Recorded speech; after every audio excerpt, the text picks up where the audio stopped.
All right, welcome everyone to NDI November. This is our 6th annual NDI November. We're going to take the month of November because there's so much news about NDI to focus on all things new and exciting in NDI. We will have people in the NDI world coming into the show. We will have NDI Primer. We will have Dr. NDI. We're going to have a roundtable at the end, but today I am so excited with our kickoff.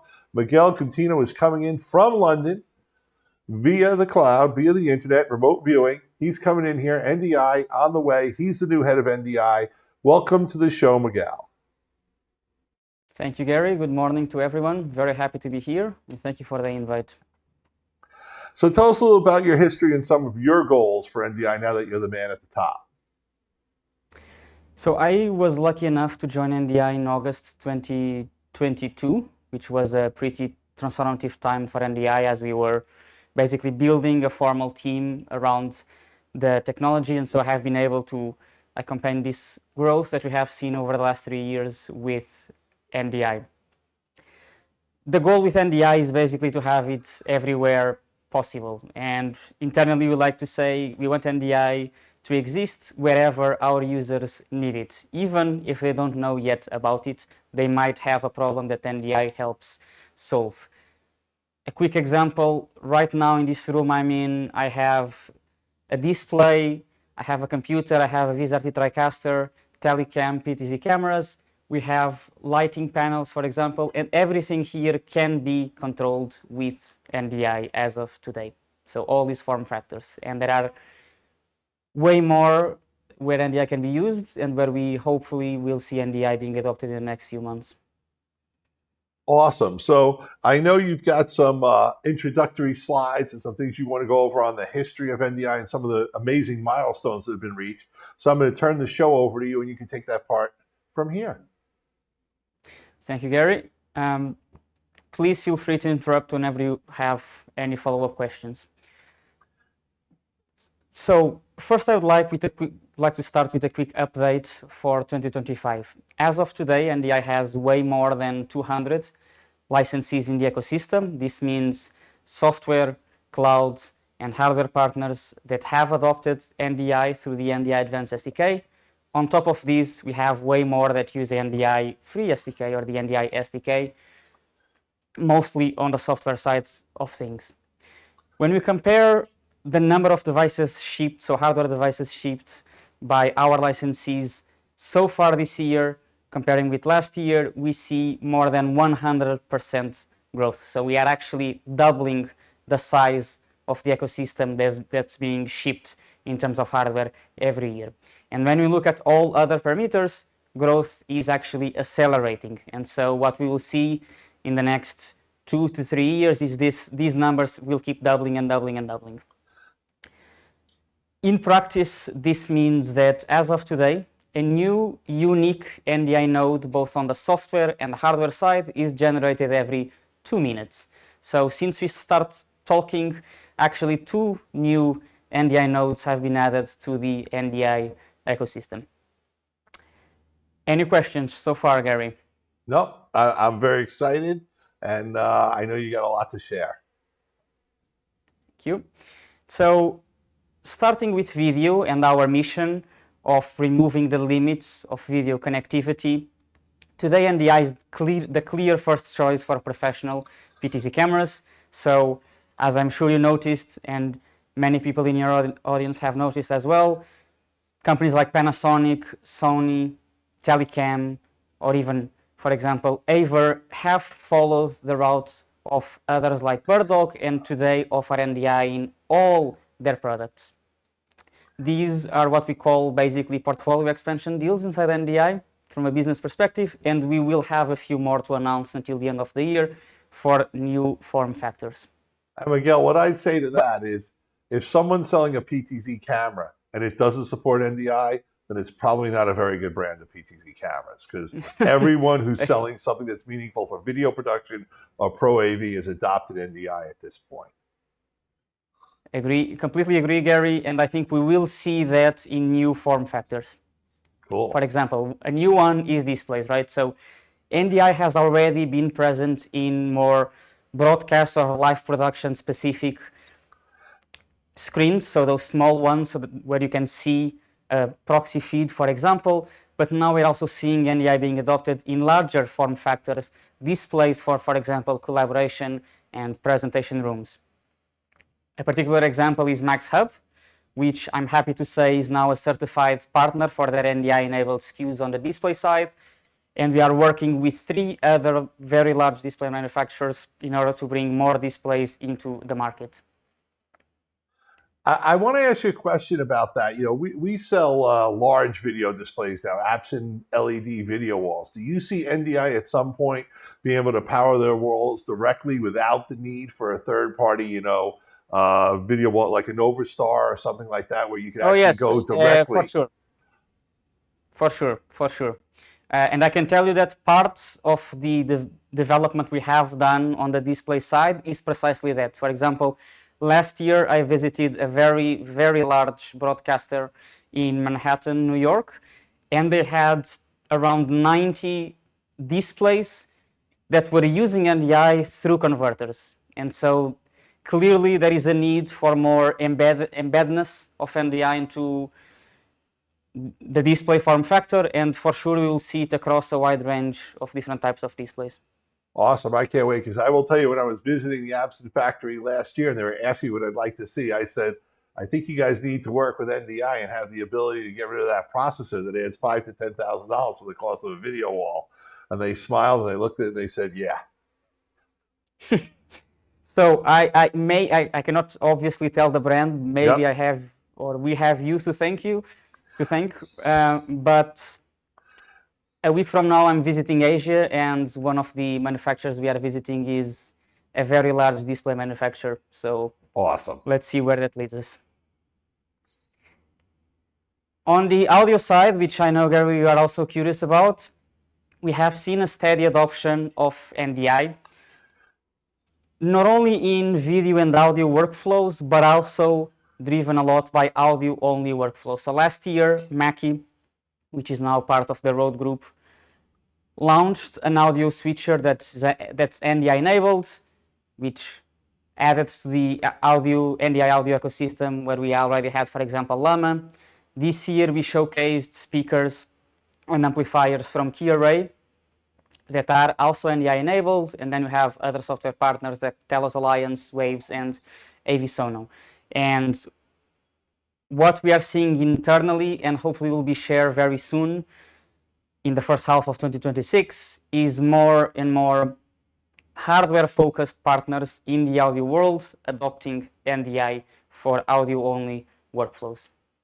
That's really cool. I think audio has, I don't want to use the word whole because I think that's not correct, but audio has been something that I was waiting to come about. Even when Dr. Cross, way back when, described NDI to me, I said, I can't wait to get my first NDI from the ground up audio mixer that is really NDI IP first and then has, you know, traditional analog on addition to it. I know the folks at Llama are the first ones there, but I think it's going to take more people having more products, some with only 4 to 8 and some with, you know, that can do in a venue level, you know, audio mixing. I'm really excited to see stuff like that. And I can't wait to follow that growth because I do think it's a huge opportunity. And when you're putting in an infrastructure and it's all NDI, it's just easier to add an audio product that's NDI rather than have to put in another AV over IP infrastructure, which you could do. And, you know, with Netgear switches, it's a lot easier to do. But still, if you can keep everything NDI, of course, you're going to have an easier time with it. So when you're doing a video studio, your mixer, if it's an NDI audio mixer, your world's just going to get easier. We completely agree, and hopefully the ecosystem agrees with us too as well. Awesome. Now looking at metadata, which is a very important part of the NDI ecosystem, NDI workflows, and one that Roberto, the famous Dr. NDI, will dive into a little bit more tomorrow from a technical perspective. Yep. In the last 12 months, we have launched also a huge initiative to publish more metadata standards. So obviously, any manufacturer can push any kind of metadata through, let's call it the NDI pipe. However, what we are now trying to do with the Metadata Lab initiative is to bring everyone around the same standards for each specific use case where metadata is needed in the NDI world. And so to anyone in the audience, no matter if you are an end user, a manufacturer, a software developer, or anyone else, I invite you to visit this page at ndi.video and basically submit more metadata standards. What we will basically do is review them internally, give feedback if feedback is needed, and then once we believe the standard as it's being proposed is ready, we will publish it online, and we will say if you are doing NDI or if you are doing this specific thing over NDI, this is the standard you should use. And we are also starting to certify these on the certification part of the process. And so we are not only pushing it upstream. Once devices come into market, OEMs, for example, send those devices to our certification lab in San Antonio. We certify it.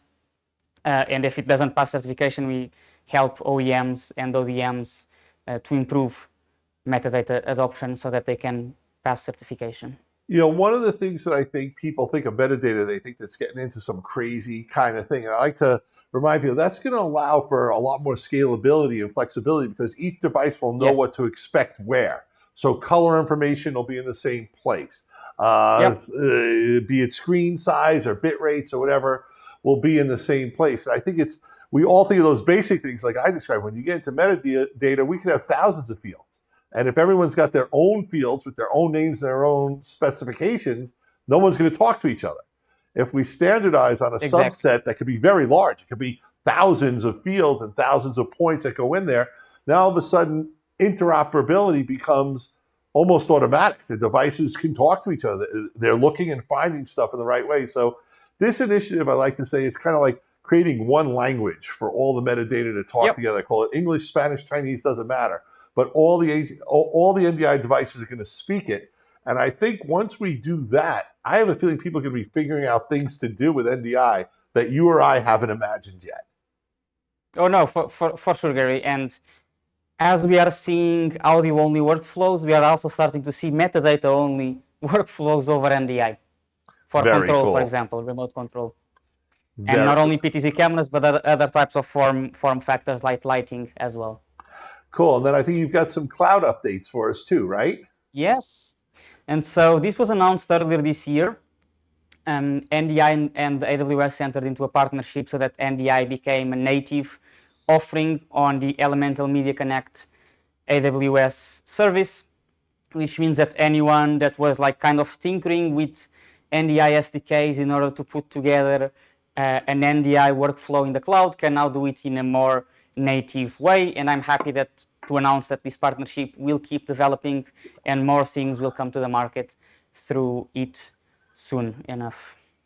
Very excited. For those who don't know, Elemental is a video encoding technology that Amazon bought, I think, almost a decade ago, and they've just been building it into the AWS, the web services, the way they handle video. So by getting you in there, that's something else. And once people start playing with it, it's just going to open up new opportunities for NDI that, once again, I think you and I may have dreamt of them, but we never really thought someone would need it or want it. And that's one of the things I want to stress here with NDI is that this is our 6th annual NDI November. So much of what's come across with NDI in the last 6 years is not just Dr. Cross's vision, but the NDI user community at all levels giving input to the NDI team through third partners, through direct communications, through emails, through feature requests, through bugs that made everyone crazy. The fix was more elegant than we even thought we had a problem with. And I think that responsiveness is something that's really to be admired. And I think the decision by, VizRT to make NDI its own company has allowed you guys to focus on expanding the community, expanding your third-party partners, and all that goodness. So I'm going to turn it over to you to get into that a little bit more. But just kudos to that vision level, because I think it goes beyond what Dr. Cross even imagined. It really is a global standard that stands on its own. No, completely agree. We are seeing more and more use cases. I can give you one of those examples where when we first got the email, we were like, why would anyone want NDI for this? But then it makes perfect sense, obviously, which is like 2 years ago, we were asked by a company that produces baby monitors if they could adopt NDI, right? And like, it's not very different from any NDI workflow that exists today. And so obviously, if it solves their problems, it's obvious that they would adopt it. Cool. So regarding the community feedback, Oh, sorry. No, you go. Just saying that regarding the NDI larger community feedback, I think we are more and more open to getting feedback. I agree that we have become more and more responsive, at least over the last 3 years, and we will only get better into that aspect. Cool. So we had the 6.2 upgrade and the 6.3 is coming out. Why don't you walk us through some Yep. of the goodness that's in there? Now, for everyone, this is an overview from Miguel. Me and Dr. NDI are going to get into that a lot more in depth tomorrow, but I think it's important for Miguel to show you that because he can kind of give you the visionary 10,000 foot level, whereas me and Dr. NDI are going to get more into the woods and even go into some troubleshooting and stuff like that. Exactly. So part of the work we have been doing tech-wise this year is to allow for greater monitoring and control of all of your NDI nodes, no matter if they are receivers or senders.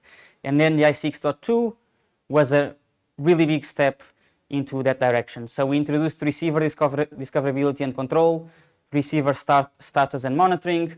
We introduced a new tool, so the first new tool in quite a while, I believe, since the NDI Bridge tool. And we also improved the discovery service, which is basically a way for companies to better integrate discovery in an embedded way into their products. When we look at 6.3, this is I think for some parts of the ecosystem might not seem as big as 6.2.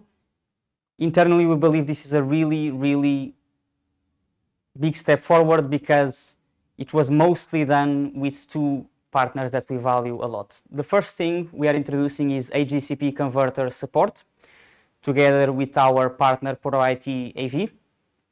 And the second one, which we developed together with KiloView, is bitstream support for NDI high bandwidth in hardware platforms. So this is a format that was already supported on the software side of the ecosystem, and now we are bringing it to the hardware side as well.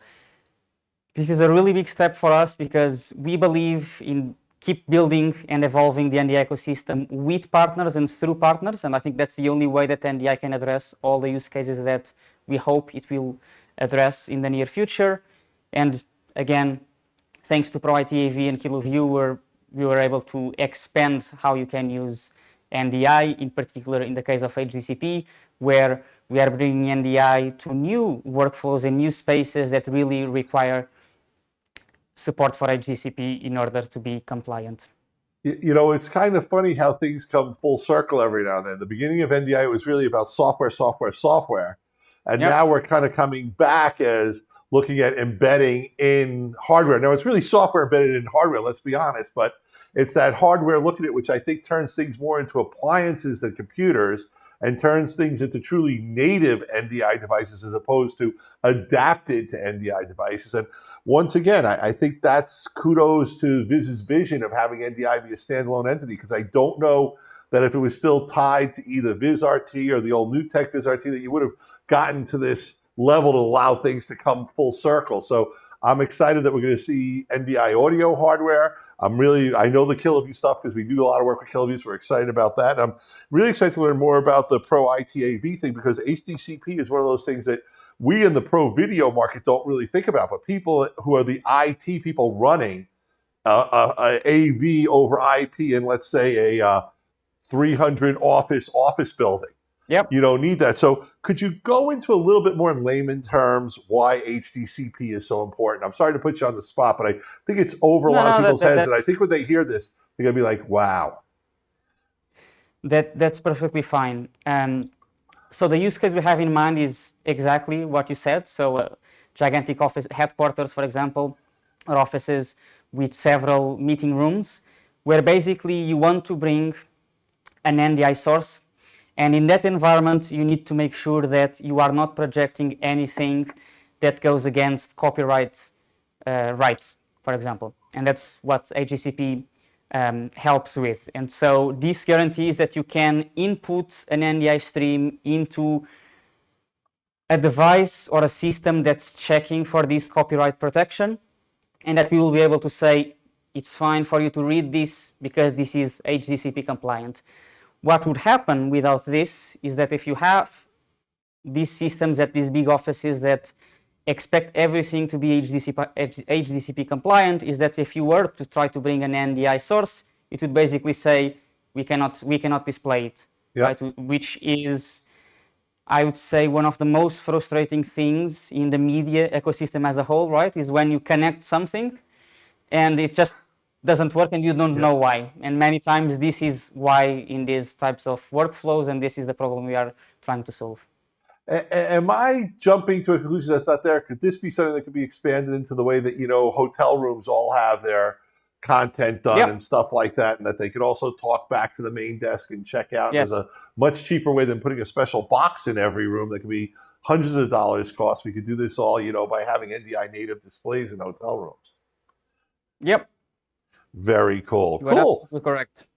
Cool. So the next one I want to hit you with a little bit is we don't get into network level stuff, but people hear about network, and by network I mean tier one, the networks, Paramount, NBC, ABC, Netflix, those kinds of people, what they're doing. And the buzzword on that top of the pyramid in video is still SMPTE ST2110. And I know there's a lot of confusion that people have, is do we compete with it? Do we complement it? How does NDI fit in this world that's coming? And one of the things I want to stress is 2110 needs a lot bigger pipes to function. It wants much higher data rates. So it's definitely not for everyone yet. But talk about that a little bit for me if you could. So I think in general, NDI and SMPTE2110 complement each other. As you were saying, the needs are different between the two technologies, also because the use cases they address are slightly different. NDI is not trying to be everything for everyone, right? We are targeting most of use cases, but not all. Having said that, what we are seeing internally is some systems in these big networks being built around SMPTE2110 to start with, but then when it comes time to scale or to scale both the production of content, but also the number of facilities where you want to have video over IP, that's usually where NDI comes in.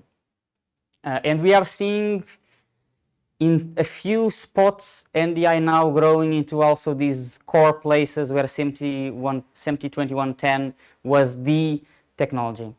And I think we will keep seeing that, not because NDI is getting closer to SMPTE2110 in some of the things that SMPTE2110 offers, but because the need to produce content is scaling so fast, right? Like all these networks are producing way more content than in the past, that it's impossible to do it if you are not using something that's also scalable like NDI. And NDI does some things better, faster, easier, and cheaper. It's not saying it's always better, but there's certain things that it does it. We know how to do it. Why reinvent the wheel with a more expensive or more difficult solution to implement? So I think a lot of people the old style engineer in a television studio would be looking down at stuff like that. But I think as the industry changes and it's more run by people with a AV over IP focus, they start to realize something's working great. Don't get rid of it. Make it part of your workflow and integrate it. Completely agree. I can tell you that part of our team on the support side is working closer with some of these big networks in order to help them adopt NDI faster.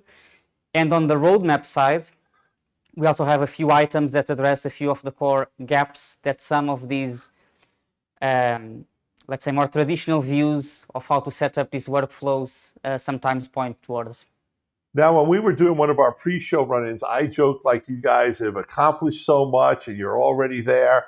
And I almost used the word like mission accomplished. And you said, no, no, no.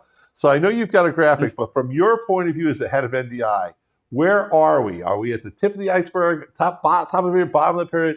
How much growth, how much opportunity is really there?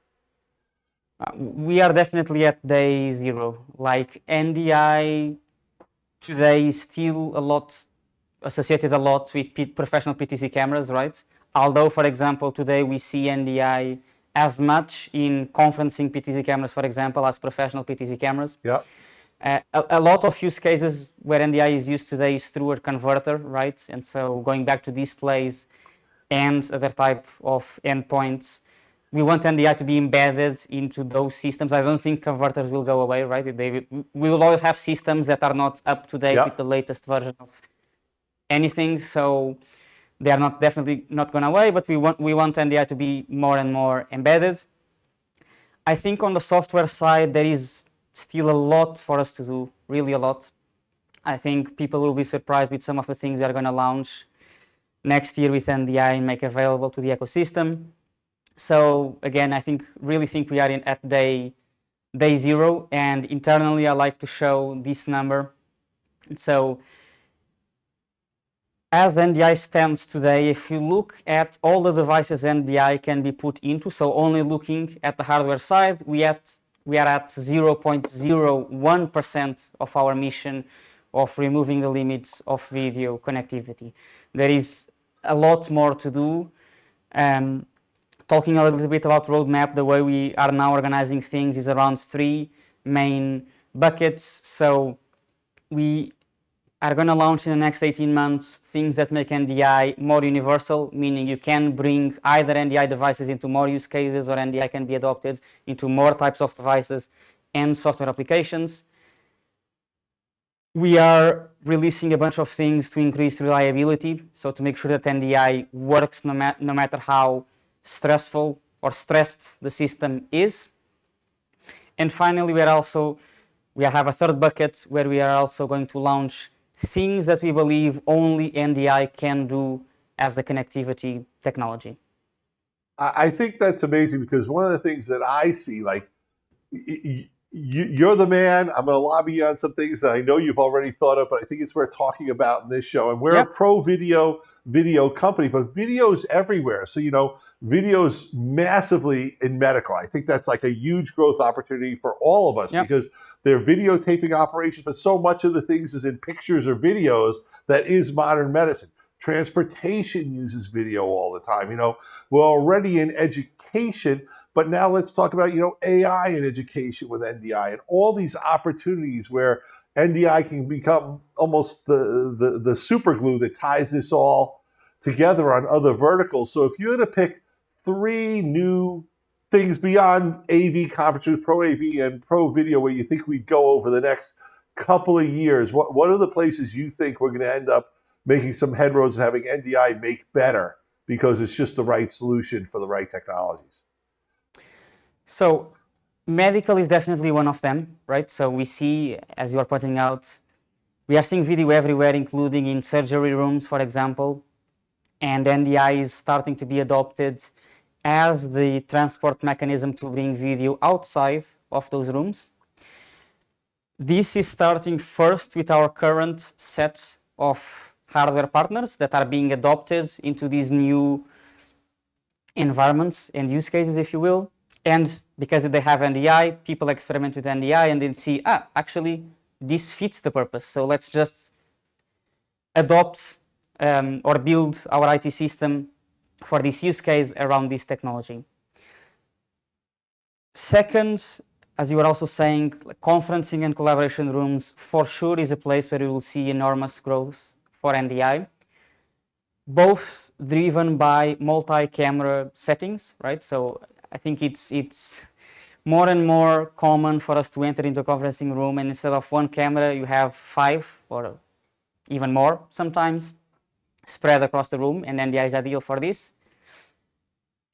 And second, also because both HDMI and USB have pretty hard extension problems, and NDI clearly has an advantage here, and we are also filling that gap as well, or looking to fill that gap. And lastly, I think we will see more and more of NDI into at-large content creation. So actual content creators, YouTube streamers, for example, at home that don't have any background in broadcast live production or Pro AV live production, are not IT managers into a big office headquarter, but are just trying to do things as like in a plug and play way and as easy as possible, and NDI is built around those principles, and so they end up using NDI, sometimes even without knowing exactly what NDI is, and so I think we will see more and more there. And I'm saying this not only because of the pipeline we have, but also because we are seeing a trend of content creators with very large audiences name dropping NDI without us having to do anything with it, because it's just easy and they found out about it and they want to share with their audience. That's awesome. Now let's go to the other side of this, and that is we're very excited. You guys have named an NDI advisory board. Yes. So two things. Before you tell us what it is, I want to give people a secret sauce thing that we're actually going to have on a roundtable discussions with some members, not all, unfortunately, because it's spread out over the world, of the NDI advisory board. So tell us a little about what inspired you to do it, which I love that you did. Kudos. That's a fantastic thing to be willing to open up your Komodo to people who can really share great information with you. But more importantly, who you picked to be on it, and what are the goals of that advisory board, going forward from 1 year, 2 years, 5 years? So I think the advisory board is something we want to be a permanent organization in the NDI ecosystem. Second, we see it as a group of like-minded people that want really to push this mission of removing the limits to video connectivity, right? Which all of them are already doing before they were invited to join NDI. Now they are also doing it around the NDI journey. In terms of advisory board members, we have Jeff Moore from ROS. We have Mahmoud, who is one of the people behind the development of SRT, back in the day when SRT was developed. Yep. We have Finton from Ideal Systems, Andy from Zoom. We have Ryan Hansberger on the VizRT side. And outside of myself, I believe that's it. Hopefully I haven't forgotten anyone. We meet quarterly, sometimes right? remotely, sometimes. Sorry? We have someone from Netgear on the advisory board, correct? Oh, yes, sorry. Sorry, Laurent. We also have Laurent, obviously. Who even before being part of the NDI advisory board member was almost already an advisory board member because we collaborate so much with Netgear. By far and away, he's one of my favorite NDI November guests. I think he's been on the last 3 or 4. He's a phenomenal guest. He's going to be coming on, later in the month as well. Yes. Later in the month as well. So just a great guy. So I couldn't let you forget him. But go on to what that board's mission is, because I think it's real important to hear it from you as the head of NDI. So I think the vision is to have NDI embedded in as many devices as possible, into as many software systems as possible. NDI today is seen as, I would say, more than a transport technology rather than a connectivity technology. We're taking steps to make it more of a connectivity technology. One of the initiatives we are now working on is to keep improving the discovery experience. And without revealing too much, we want to make it closer to a consumer level experience, no matter if we are talking about a big network in Manhattan or someone at home. We also want to make it a little bit more permanent and web enabled, let's say. That's what I can reveal, right? I think today discovery still has, it is plug and play once you set it up, but it's not as permanent as it could be, and the experience sometimes is not as simple as it could already be today. So we are working on those two fronts, and more to come mid next year probably. So we want to make it as easy as like pairing Bluetooth headphones to your phone. Yeah, I think yes, but also then we want to make it as easy for you to always know which devices you are connected to, for you to more easily share streams with someone on the other side of the world without having to spin up NDI Bridge, for example. Yep. I would say if you think about all the best connectivity consumer experiences you have, those are the ones that are inspiring this internal effort. Awesome. I love it. It's a great, ambitious goal. I want to thank you for being on the show. I think we had a great kickoff. I appreciate it very much. I always like to end my shows when I have a guest on saying the floor is yours. So if there's anything we missed, anything you want to bring up, anything you want to talk about, if you just want to talk about your favorite sports team, the floor is yours. So first, thank you for having me. I think it's As I said a few weeks ago, I have been watching NDI November. It's with a great pleasure that I'm here today. We are very open to feedback.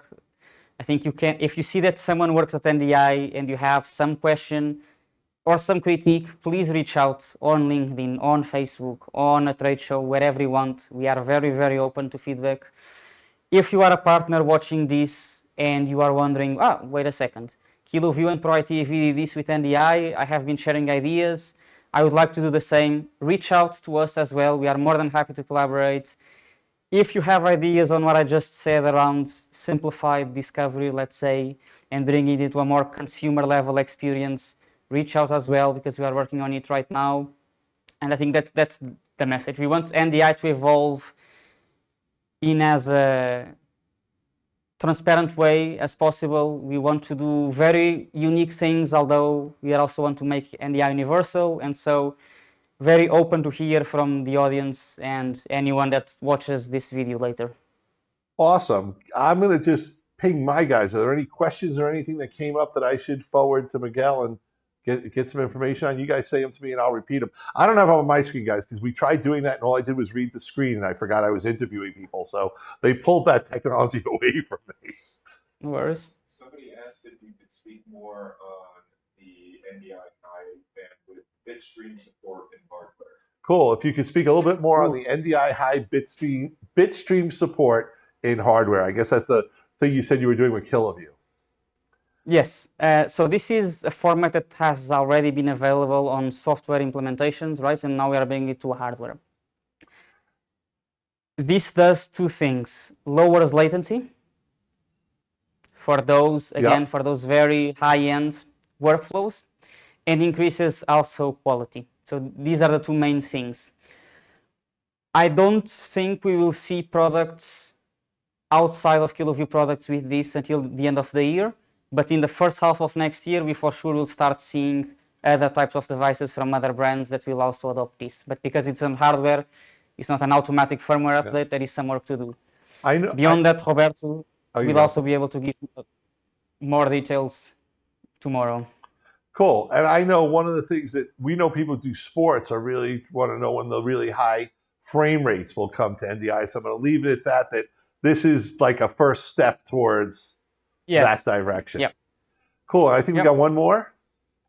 What's your approach in nations that have restrictions on data sharing over networks? Example, UAE. What's your approach on nations restricting data sharing over networks? As an example, UAE. Oof. I think we are always assessing how these policies evolve. And we need to work around them. That's basically what I can say. Around them meaning not avoid them, comply with them, but trying to still provide the same experience our users expect, basically. I guess we have a UAE located fella who's running into some difficulty doing some NDI stuff because of his country's own laws, but hopefully NDI will become universal regardless of party, regardless of who's ruling your country, and it'll just be an NDI global world. So this was great. Thank you so much.